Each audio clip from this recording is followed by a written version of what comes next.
चैतन्य महाप्रभु जी क्योंकि स्वयं भगवान थे, उनकी जो भविष्यवाणी थी वो आज सत्य निकली है। क्या थी भविष्यवाणी? पृथ्वी पे आचे जाता सर्वत्र प्रचार हो नाम। विश्व के हर कोने में हरि नाम पहुंचेगा।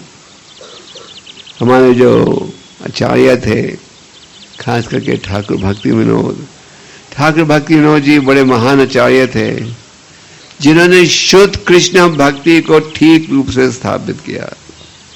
उनसे पहले जो हमारा चैतन्य महाप्रभु का सिद्धांत था वो सहाजियों के हाथ में आ गया था।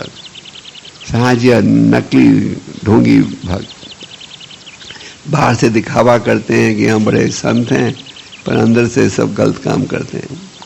तो भक्तिविनोद ठाकुर ने शुद्ध कृष्ण भक्ति की स्थापना की चैतन्य महाप्रभु के सिद्धांत के अनुसार। जैसे आगे उनके पुत्र भक्ति सिद्धांत जी ने स्थापित किया और गहराई के साथ, और आगे फिर प्रभुपाद जी ने।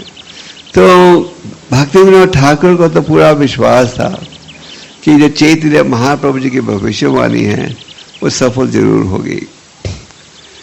इसलिए उन्होंने ये भी कहा था, एक दिन आएगा जबकि विश्व के अनेक देशों के व्यक्ति, रूस के, इंग्लैंड के, बर्मा के, जापान के आएंगे बंगाल में, और बंगाली भक्तों के साथ मिलकर क्या करेंगे? हरि नाम का उच्चारण करेंगे। और भक्ति सिद्धांत जी ने भी अपने सन्यासियों को भेजा था विदेश में कृष्ण भक्ति की स्थापना करने के लिए, और बिना सफलता के वो लौट गए। तो हमारे गौड़ीय वैष्णव भी सोच रहे थे ये चैतन्य महाप्रभु जी की भविष्यवाणी तो है, पर लगता है सफल नहीं होगी, क्योंकि कलियुग बहुत गहरा हो गया है। पर भक्ति सिद्धांत जी को पूरा विश्वास था नहीं होगी। इसलिए जब पहली बार श्रील प्रभुपाद जी भक्ति सिद्धांत जी को मिले, पहली मुलाकात में ही भक्ति सिद्धांत जी ने पहचान लिया ये है वो युवक जो कि महाप्रभु जी के संदेश को ले जाएगा पश्चिम देशों में। तो आज आप देखते हो विश्व के हर कोने में लोग हरि नाम का उच्चारण करें। क्यों? क्योंकि हरि नाम का उच्चारण बहुत ही सरल है। तो चैतन्य महाप्रभु जी के प्रचार से पूरे भारत में सब लगभग वैष्णव बन गए थे। महाप्रभु दक्षिण भारत की यात्रा में गए थे। जब वो दक्षिण भारत की यात्रा में थे, दूर दूर से लोग उन्हें मिलने आते थे, उनको देखकर ही इतने प्रभावित होते थे कि वो भी हरि नाम का जाप शुरू कर देते थे। और जब वो अपने स्थानों में लौटते थे तो उन्हें देखकर दूसरे व्यक्ति भी हरि नाम का उच्चारण करते थे। इस प्रकार महाप्रभु ने लगभग सबको हरि नाम के प्रति प्रभावित किया। तो चैतन्य महाप्रभु जी स्वयं भगवान हैं और उन्होंने हमें बड़ी महत्वपूर्ण शिक्षा दी है। तो आज हमने श्लोक आपको पढ़कर सुनाया था। इस श्लोक का उच्चारण महाप्रभु कर रहे हैं, वही उपदेश दे रहे हैं किसे? सनातन गोस्वामी को। सनातन और रूपा जो बड़े प्रसिद्ध सेवक थे चैतन्य महाप्रभु के, वैसे तो उन्हें मंजारी का अवतार माना जाता है। मंजारी का अर्थ है मंजारी का अर्थ है जो कि गोपियों का सहयोग देती हैं। किसमें? और गोपियां क्या करती हैं? राधा रानी जी की सेवा को सहयोग देते हैं। किस लिए? कृष्ण की सेवा में। तो रूप और सनातन उस समय के सबसे प्रसिद्ध राजा के राज्य का शासन कर रहे थे। उनकी रुचि नहीं थी इसमें, उनकी रुचि थी केवल कृष्ण भक्ति में। बचपन से ही उनकी रुचि थी कृष्ण भक्ति में। पर उस समय प्रजा थी लगभग हिंदू और राजा था मुसलमान। तो राजा बड़ा होशियार था। राजा ने देखा प्रजा हिंदू है, राजा मुसलमान है, तो मुझे ऐसा व्यक्ति कोई चुनना चाहिए जो शासन करे, जिसमें हिंदुओं का विश्वास हो। तो उन्होंने बहुत खोजा और ये पता लगा कि ये दो भाई जो हैं इनको सब आदर देते हैं।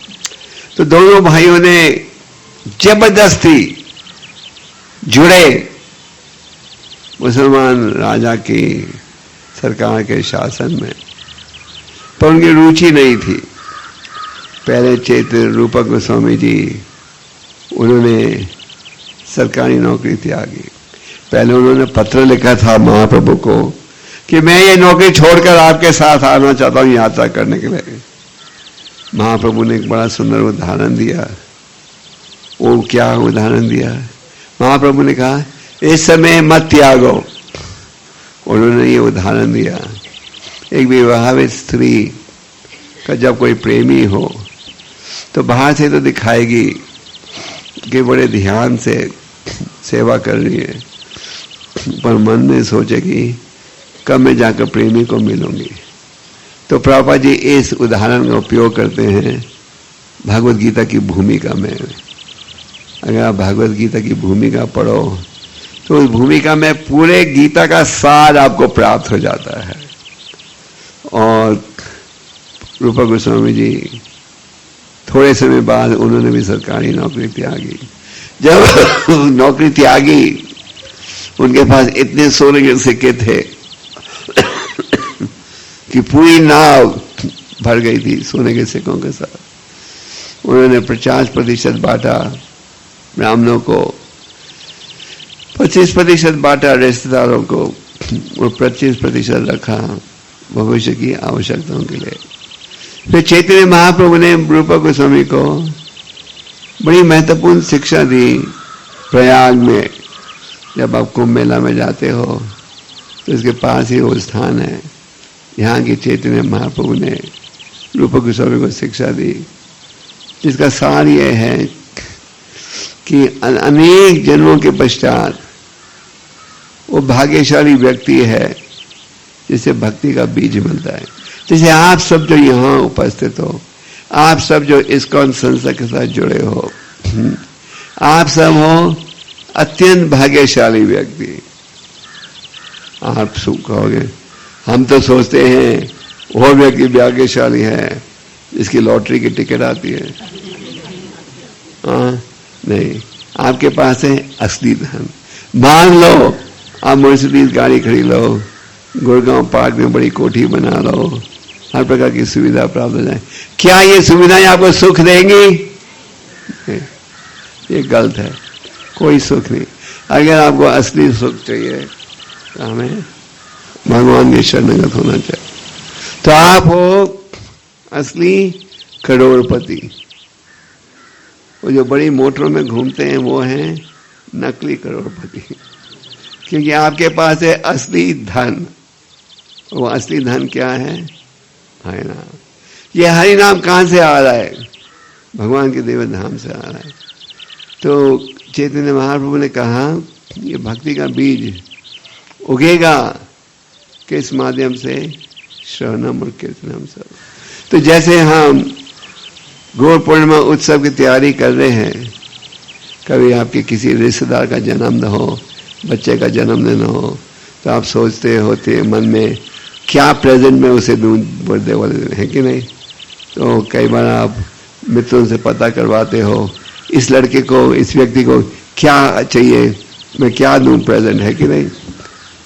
तो आप सोचना शुरू करो कि आप चैतन्य महाप्रभु को अगले इतवार को गौर पूर्णिमा के उत्सव में क्या भेंट दोगे। तो क्या भेंट देना चाहते हो आप लोग? पैसा? महाप्रभु को भेंट देना तो ये निर्णय कीजिए कि हम बड़े ध्यान से हरि नाम का जाप करेंगे, बड़े ध्यान से सुनेंगे, उनकी शिक्षा को पढ़ेंगे। ये है सबसे प्रिय भेंट भगवान को। परम पूज्य गोपाल कृष्ण गोस्वामी महाराज को सुनने के लिए धन्यवाद। अधिक जानकारी के लिए कृपया gkgoswami.com पर जाएं।